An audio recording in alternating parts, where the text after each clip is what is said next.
আপনারা কি আগে কখনো নারকেল দিয়ে বানানো চা খেয়েছেন? আমি তো খাইনি। তবে আমাদের শ্রীপুরের মধ্যে এই প্রথম আমি নারকেল দিয়ে বানানো চা খেলাম।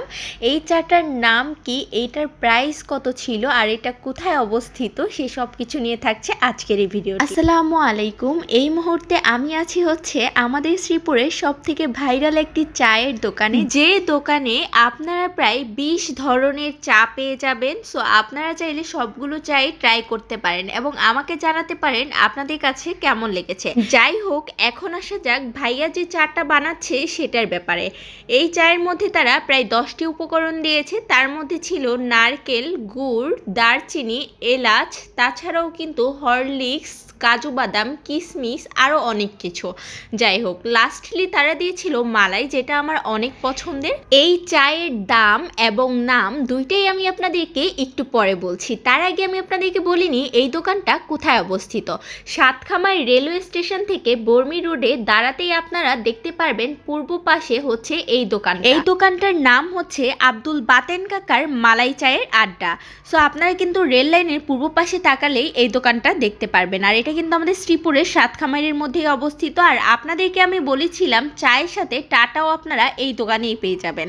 তার পাশেই কিন্তু আছে পুরি, সিঙ্গারা, তারপর বিভিন্ন ধরনের ভাজা পোড়ার দোকান, যেগুলো কিন্তু খেতে অসাধারণ ছিল। যাই হোক, আপনারা চাইলে কিন্তু গিয়ে সেখানে ট্রাই করতে পারেন এবং আমাকে জানাতে পারেন আপনাদের কাছে কেমন লেগেছে। এখন আসা যাক চায়ের দোকানের পরিবেশের কথায়। চায়ের দোকানের পরিবেশটা আমার কাছে বেশ ভালো লেগেছে। খুব পরিষ্কার পরিচ্ছন্ন ছিল, যে জিনিসটা আমার কাছে আরও বেশি ভালো লেগেছে। তাদের ব্যবহারটাও আমার কাছে অনেক বেশি ভালো লেগেছে এবং এখানে বসে কিন্তু আপনারা অনায়াসেই আপনার প্রিয়জন বা ফ্যামিলির সাথে খুব সুন্দর একটা মুহূর্ত কাটাতে পারেন চা খেতে খেতে। চা লাভার যারা আছেন তারা কিন্তু চাইলে এখানে চলে যেতে পারেন। আমি আপনাদের সামনে পুরো দোকানটাই খুব সুন্দরভাবে তুলে ধরার চেষ্টা করেছি, জানি না আমি কতটুকু পেরেছি। যাই হোক, এখন আসা যাক চায়ের কথায়। চাটা আমার কাছে কেমন লেগেছে? চাটা আমার কাছে এতটাই ভালো লেগেছে যে এই চাটাকে আমি 10-এর মধ্যে 9 দিব।